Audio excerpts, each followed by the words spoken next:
You can tell by the noise. This is Andy B back at the gathering in a field near Swindon.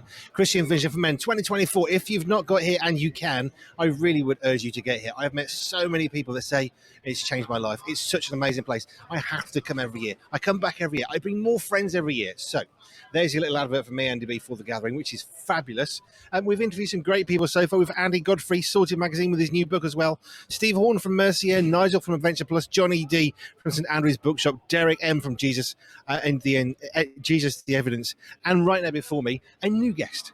Although actually I've interviewed what it seems to be your boss. We won't go there. Hello, Keith. Hi, how you doing? Great to be here. Cool. Now, just tell us a little bit. What's the organisation you're representing today? Right, so I'm here from the Christian Police Association. I'm part of the team that comes here every year. We've been coming since 2016.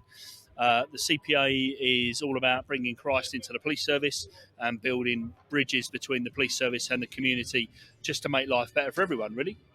And I believe you've recently retired. You're now a man who is free. Yeah, I retired on Monday. Monday was my last day as a police officer after nearly 28 years in two police forces, and I'm not regretting it.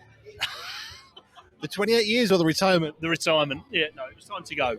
It was time to go, yeah. Fair enough. So 28 years, you've been in the force for a very long time. You've seen so much that's come and gone. I'm going to imagine, put my neck on the line here, but I would imagine that Jesus actually has been a consistency through that time.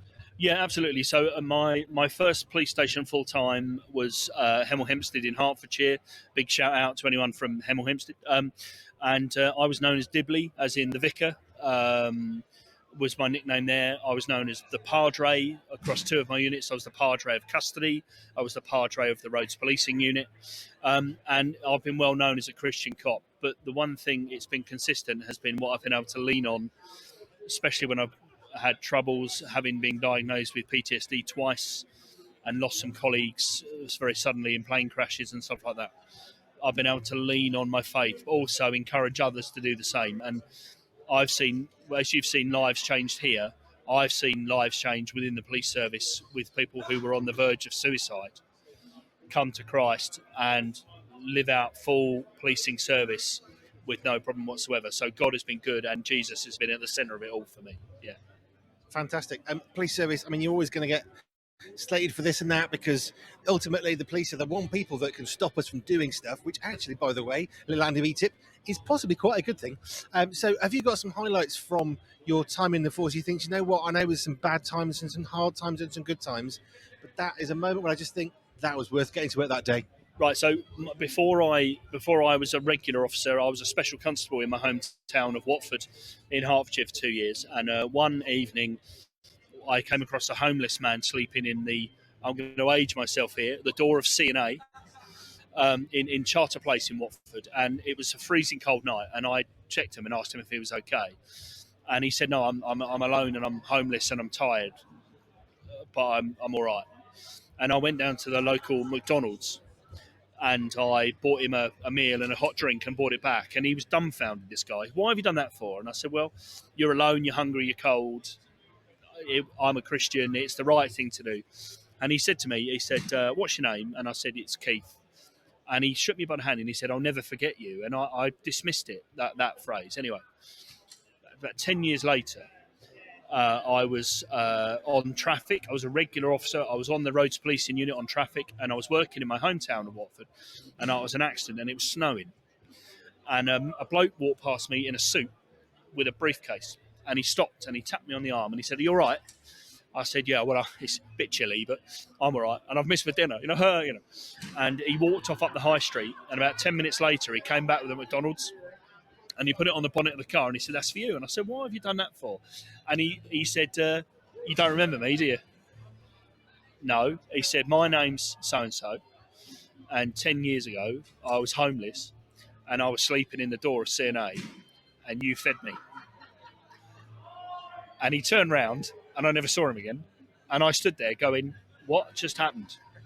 Where I think sometimes as Christians, we don't see the fruit of our good work. But in that moment, I knew what I'd done 10 years earlier as a 20-year-old was absolutely the right thing. And God paid me back out of nowhere. And I still, to this day, am dumbfounded by that. So there's been really great days in the police where I've had some really great conversations with people about the gospel and been able to share the gospel with people in custody who normally don't talk to the police. And here at the gathering, people don't like talking to the police, you're right, because we never stop anyone to congratulate them on their driving. But you come here and people want to talk to you, and you can sit down, have a tea and a coffee and a chat.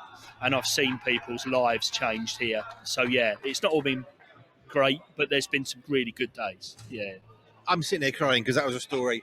I didn't know where it was going to go, but I knew where it was going to go. I remember one time I actually was in town. My wife's much better than this and me. I had my boys. We had a rucksack with some food, and there was a homeless guy. And as I was walking up the street, I just saw people. They weren't kicking him, they weren't cursing him, they weren't shouting him. They were just treating him like some sort of animal. And I knelt down, I sat on the floor. My boys sat around, and we got out some little pancakes. We gave him some water, and I think he was so shocked.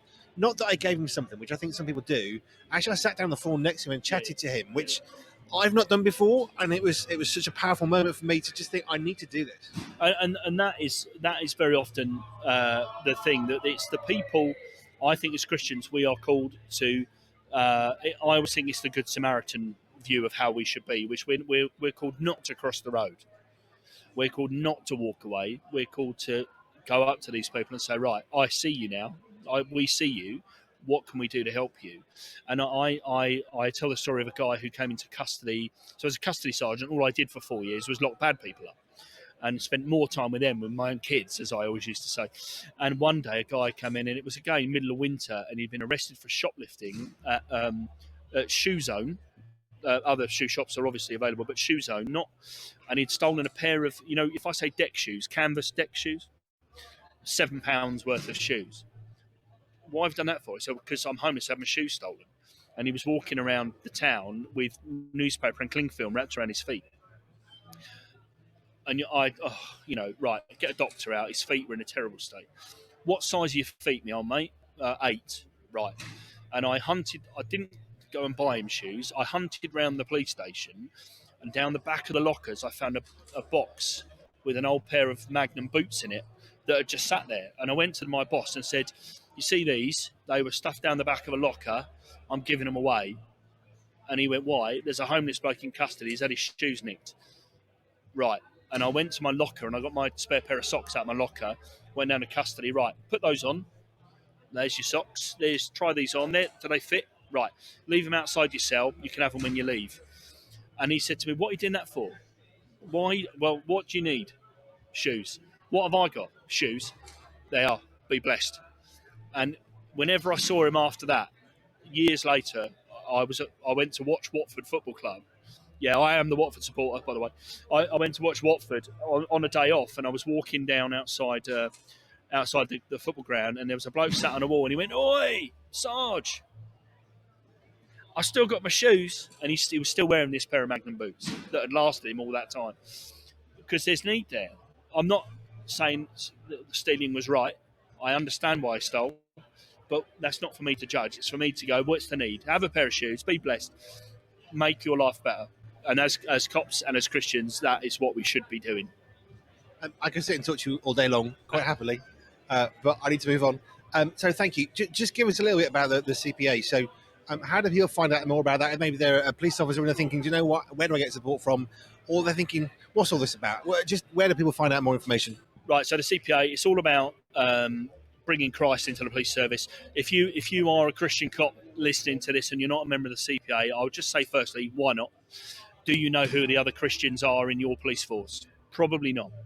If you just Google Christian Police Association UK, you can go on the website, go to join us, click join. It's one click. There's a form. You fill it in. When you click send, it goes to CPA headquarters. We do all the work. When I say we, our admin team do all the work behind the scenes. It will go to the branch leader in your police force who will contact you. You don't have to do anything else. And you gain support from knowing the other Christians around you, because there will be, for people in churches, there will be a cop in your church who's struggling, probably, because a lot of us are or were.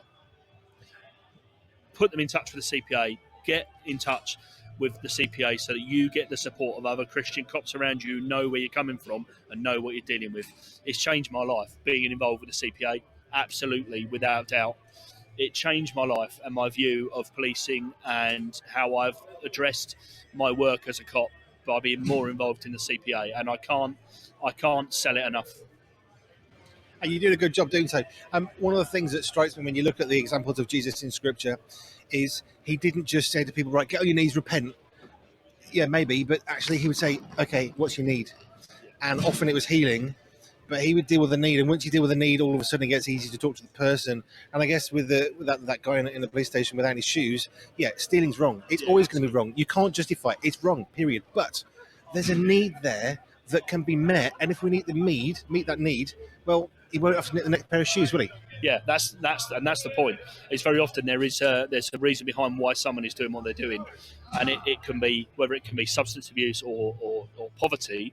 Sometimes we need to meet that need, and in my new job now, I've retired. I'm going to be running a food bank in my local area in Scotland. So I'm going from helping people, but with a big stick almost, to now helping people just because it's the right thing to do as a Christian, running a food bank and helping people and getting into the real crux of why people need that help. So, yeah, it's I could just encourage people just to pray for your cops. That's really, really important. If you're a Christian listening to this and you're a praying Christian, which you should be, remember your cops because that's vital. Keith, thank you so much for that time.